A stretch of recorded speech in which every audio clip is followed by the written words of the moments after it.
News 24 घडामोडी श्वास चालू घडामोडींचा। पद्मशाली समाजाच्या विश्वस्तांची चौकशी होऊन गुन्हे दाखल करावे, शरद क्यादर यांची मागणी। शहरातील पद्मशाली समाजाच्या मंडळाचे विश्वस्तांनी केलेली बेकायदा शिक्षक भरती व विनापरवाना बांधकाम पाडल्याप्रकरणी चौकशी होऊन विश्वस्तांनी देवी देवतांची विटंबना केल्याप्रकरणी त्यांच्यावर गुन्हे दाखल करण्याची मागणी शरद क्यादर यांनी घेतलेल्या पत्रकार परिषदेतून केली। पद्मशाली समाजाचे स्वयंघोषित विश्वस्तांनी पद्मशाली विद्याप्रसारक मंडळाचे ऑफिस व सायन्स हॉल तसेच वर्ग खोल्या JCPच्या साह्याने पाडल्या।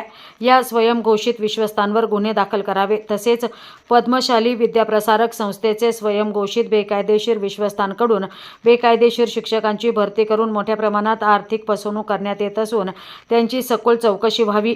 पद्मशाली समाजाचे आराध्य दैवत श्री मार्कंडेय महामुनींच्या मंदिरांची तोडफोड करून मूर्तींची विटंबना करणाऱ्या गुंड प्रवृत्तीच्या व्यक्तींवर त्वरित गुन्हे दाखल करण्यात यावे आणि श्री मार्कंडेय महामुनींच्या मंदिराचे बेकायदेशीररित्या ताबा घेऊन मंदिराचे तोडफोड करणाऱ्यांविरुद्ध गुन्हा दाखल करावे। हिंदू देवी देवतांचे प्राण काढून ते लोट्यामध्ये बंद करणाऱ्या धर्मद्वेषाविरुद्ध त्वरित गुन्हे दाखल करण्यात यावे अशी मागणी शरद क्यादर यांनी पत्रकार परिषदेतून केली। प्रतिनिधी स्वामी गोसावी, न्यूज 24 घडामोडी, अहिल्यानगर। मी शरद क्यादर, पद्मशाली विद्याप्रसारकाचा श्रेष्ठ संचालक व विद्यमान अध्यक्ष। हे गेल्या 28/8 पासून हा प्रकार चालू झालेला की जेणेकरून विश्वस्त नाही, मार्कंडेय मंदिराचे कोणी विश्वस्त नाही, ट्रस्टी नाही, अध्यक्ष नाही, सो कॉल्ड हे जे गुंड प्रवृत्तीचे लोक आहेत त्यांनी सरळ सरळ मंदिराचा भाग सर्व पाडून टाकलेला आहे, मंदिर उद्ध्वस्त केलेलं आहे आणि मंदिराच्या आतल्या गाभाऱ्याच्या मूर्त्या प्रश्न बाहेर जे भंग पावले ते केला, आतल्या मूर्त्या समाजाला कोणालाही माहीत नाही, काही नाही, ह्या अशा मूर्त्या त्यांनी काढून टाकल्या। ते सगळं भंग पावल्यासारखं केलं, त्यांनी अपवित्र केल्यात आणि त्यामुळे सगळ्या समाजाच्या भावना दुखवलेल्या आहेत। मुळात म्हणजे विश्वस्त नसताना हे कारभार करतात। इथं खोदाई केली, इथं जर पाहणी केली तर तिथं 3 असे बोगदे आहेत की जे मेन गाभाऱ्यापर्यंत रस्ता जातो। पुराण वस्तूचे विभागाचे वस्तू असतील, काही असतील, ते सगळं काही तिथं निघू शकतात। या बाबतीत मी योग्य ती जिल्हा अधिकारी असतील, बाकी सगळ्यांना मी माहिती दिली। मुळात सर हे हा जो मार्कंडेय मंदिरचा घटनाक्रम आहे, मंदिरचा ट्रस्ट आहे A23, याला 1942 सालीची घटना आहे, ती डिस्ट्रिक्ट कोर्टाने केलेली आहे आणि त्या स्पष्ट या ट्रस्टचा इथं कोणत्याही ट्रस्टचा काही संबंध नाही।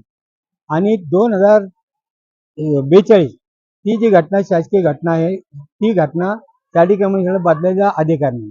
1973 पर्यंत अशी तशी काहीतरी चाललेली आहे आणि त्याच्यानंतर आजपर्यंत कोणी कायदेशीर विश्वस्त त्याच्यावर राहिलेले नाहीत।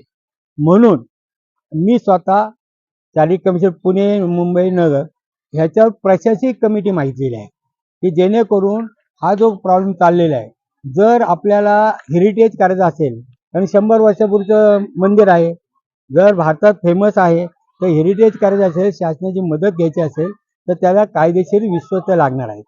त्याच्या जर असलं तर ते मंदिर भव्य होईल आणि कुणीतरी महापालिकेचे किरकोळ ते जे सभा मंडप पडलं तर किरकोळ दुरुस्ती करण्यासाठी होती, मूर्ती काढणं, मंदिर तोडणं ह्याला कोणी अधिकार दिले नाही।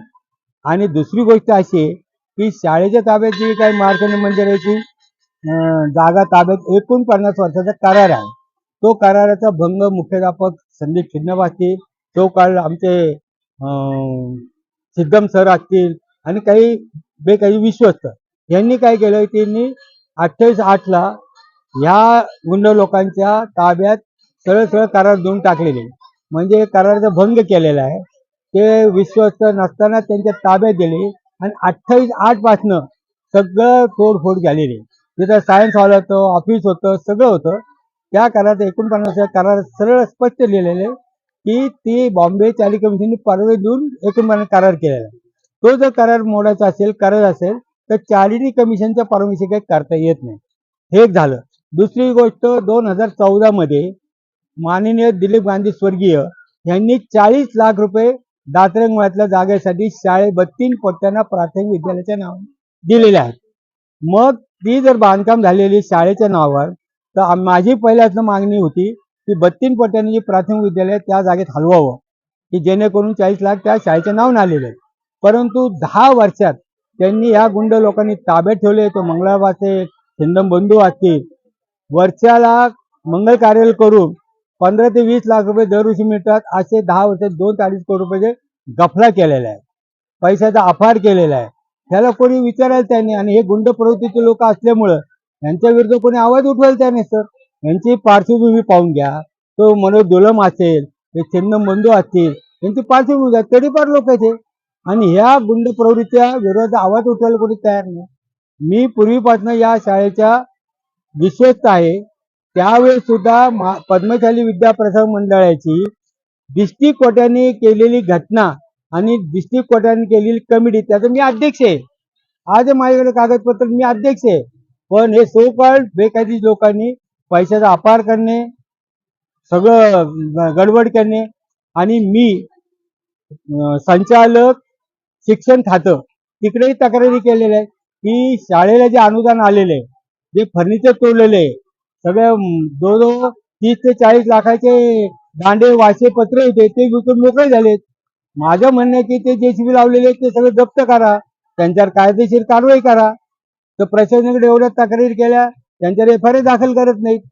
मग ह्याच्यापेक्षा मी काय करणार? मग मला शेवटी नाईलाज उपोषणाला बसावं लागलेलं आहे.